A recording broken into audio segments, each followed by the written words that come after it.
নমস্কার আমার প্রিয় শ্রোতা বন্ধুরা, আবারও একটা গ্রাম বাংলার ভয়াবহ ভূতের গল্পে আপনাদের সবাইকে স্বাগত জানাই। আজ আপনারা শুনতে চলেছেন একটি হাড় হিম করা গ্রাম বাংলার ভূতের গল্প। এই গল্পটি কাল্পনিকভাবে রচিত। এই গল্পের সঙ্গে কোনো সত্য ঘটনার মিল নেই। এই গল্পের রচয়িতা সুকান্ত মাইতি। নমস্কার, আমি সন্দীপ সরকার। আপনাদের কাছে আবারও সেই নিবেদন, আপনারা যারা এই গল্পের প্রতি আগ্রহী তারা কমেন্ট সেকশনে নিজের গল্প লিখে যাবেন। আজও এই গল্প থেকে থাকছে একটি প্রশ্ন। সেই প্রশ্নের উত্তর নিজের নাম সহ কমেন্ট সেকশনে লিখে যেতে ভুলবেন না। শুরু করছি আজকের গল্প, অস্বর্গী। বাংলার এক প্রত্যন্ত গ্রাম, নাম শিমুলডাঙ্গা। চারিদিকে ধান ক্ষেত, মাঝখানে মাটির রাস্তা, আর গ্রামের একেবারে শেষে একটা শ্মশান ঘাট। দিনের বেলা গ্রামটা শান্ত, কিন্তু সূর্য ডোবার পর কেউ শ্মশানের ধার ঘেঁষে হাঁটে না, কারণ ওখানে কেউ একজন থাকে। মেয়েটা আর ফিরল না। প্রায় 15 বছর আগে গ্রামের একমাত্র স্কুল শিক্ষকের মেয়ে মালতী এক সন্ধ্যায় শ্মশান ঘাটের পাশের রাস্তা দিয়ে বাড়ি ফিরছিল। হাতে ছিল বই, মাথায় বিনুনি। সে আর বাড়ি ফেরেনি। পরের দিন ভোরে শ্মশান ঘাটের পাশে তার বই পাওয়া যায়। পাতাগুলো ভেজা ছিল, কিন্তু বৃষ্টির জলে নয়, লালচে। মালতীর দেহ কোনোদিন পাওয়া যায়নি। তারপর থেকে শিমুলডাঙ্গায় রাত হলে অদ্ভুত ঘটনা ঘটে। রাত্রি 12টা বাজলে শ্মশানের দিক থেকে পায়ের শব্দ আসে, যেন কেউ খালি পায়ে ভেজা মাটিতে হাঁটছে। মাঝে মাঝে শোনা যায় মেয়েলি গুনগুনানি। ফিরবো, আমি ফিরবো, আমি ঠিক ফিরবো। গ্রামের লোকজন জানতো ওটা মালতীর আত্মা। যে তাকায় সে বাঁচে না।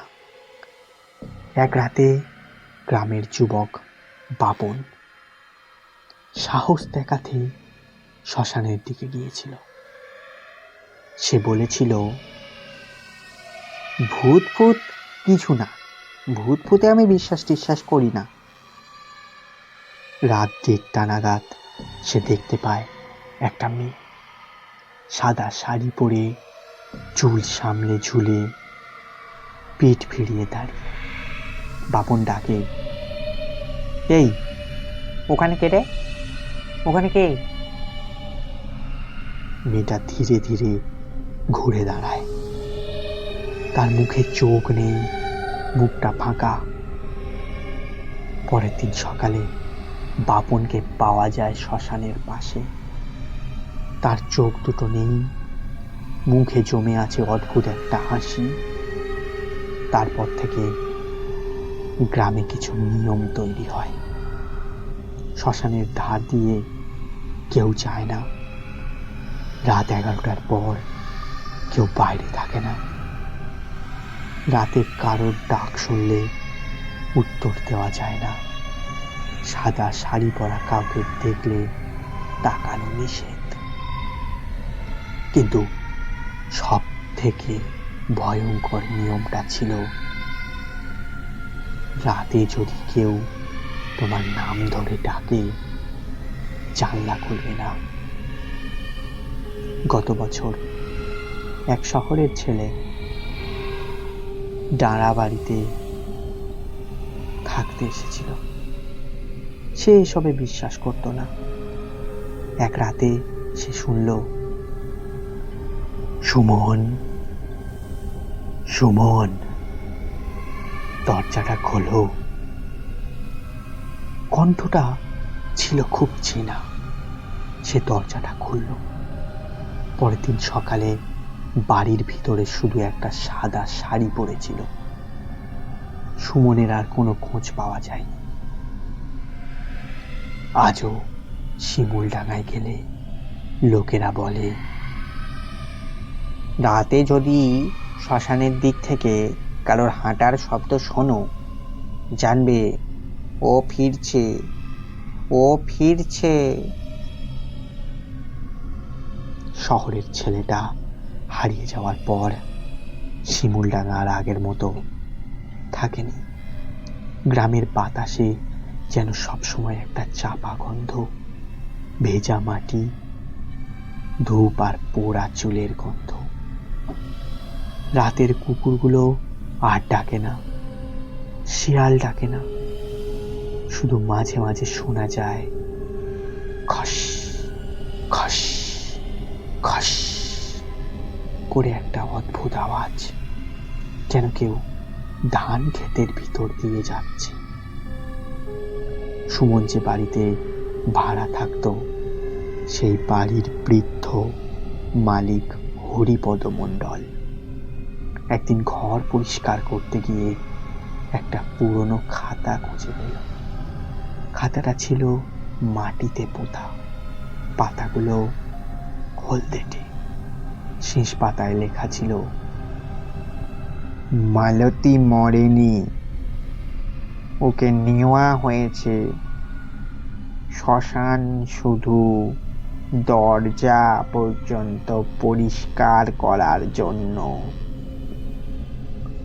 হরিপদের হাত কাঁপতে লাগলো। এই লোকটা ছিল মালতীর বাবার হাতের লেখা। সে সত্য কেউ জানতো না। গ্রামের সবচেয়ে বয়স্ক মানুষ ধনঞ্জয় কাকা বহু বছর চুপ করে থাকার পর মুখ খুললেন। তিনি বললেন, মালতীকে কেউ খুন করেনি, ও নিজেই ফিরে এসেছিল। 15 বছর আগে মালতী নিখোঁজ হওয়ার 3 দিন পর গভীর রাতে তার বাবা শুনেছিল দরজার ঠক ঠক। বাবা, দরজাটা খোলো বাবা। দরজাটা খোলা হয়নি, কারণ গ্রামের ওঝা আগের সাবধান করেছিল, যে ফিরছে সে আর মানুষ নয়, বুঝলেন? যে ফিরছে সে আর মানুষ নয়। পরের দিন সকালে দেখা যায় মালতীর বাবার গলায় দড়ি দিয়ে ঝুলে আছে, আর দরজার সামনে আছে ভেজা পায়ের ছাপ। এক রাতে গ্রামের কয়েকজন সাহস করে শ্মশান ঘাটে যায়। পূর্ণিমার রাত, চাঁদের আলোয় দেখা যায় শ্মশানের মাটিতে অদ্ভুত চিহ্ন, যেন কেউ বারবার একই জায়গায় দাঁড়িয়ে থাকে। হঠাৎ মাটি কেঁপে ওঠে, ধপ ধপ ধপ। মাটির নিচ থেকে কান্নার শব্দ। একজন বলে ওঠে, ওখানে কেউ আছে, ওখানে কেউ আছে। মাটি খুঁড়তে বেরিয়ে আসে মানুষের হাড়, ছোট ছোট খুলি আর একটা লাল ফিতে, মালতীর বেনুনির ফিতে। সে একা নয়। ঠিক তখনই চারিদিকে অন্ধকার হয়ে যায়, চাঁদ ঢেকে যায়। শ্মশানের চারপাশে একে একে দেখা দিতে থাকে ছায়া মূর্তি, নারী, পুরুষ, শিশু। সবাই একইভাবে দাঁড়িয়ে, মাথা নিচু, চুল সামনে ঝুলে। মাঝখানে দাঁড়িয়ে থাকে সে মালতী।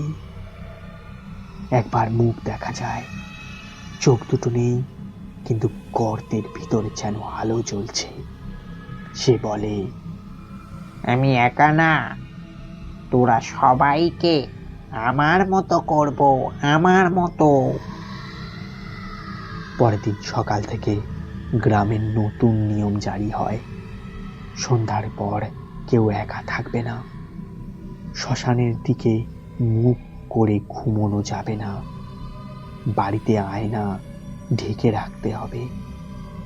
আর সবচেয়ে ভয়ঙ্কর, কেউ গ্রাম ছেড়ে যেতে পারবে না, কারণ যারা গেছে তারা মাঝ রাস্তায় ফিরে এসেছে, চোখ ফাঁকা, মুখে হাসি। গত অমাবস্যার রাতে শিমুলডাঙায় বিদ্যুৎ ছিল না। সব বাড়িতে প্রদীপ নিভে যায় একসঙ্গে। হঠাৎ পুরো গ্রাম জুড়ে শোনা যায় খিলখিল হাসি, মেয়েলি হাসি। তারপরে একসঙ্গে সব দরজা টোকা, খুলে দাও, আমায় ফিরে এসেছি।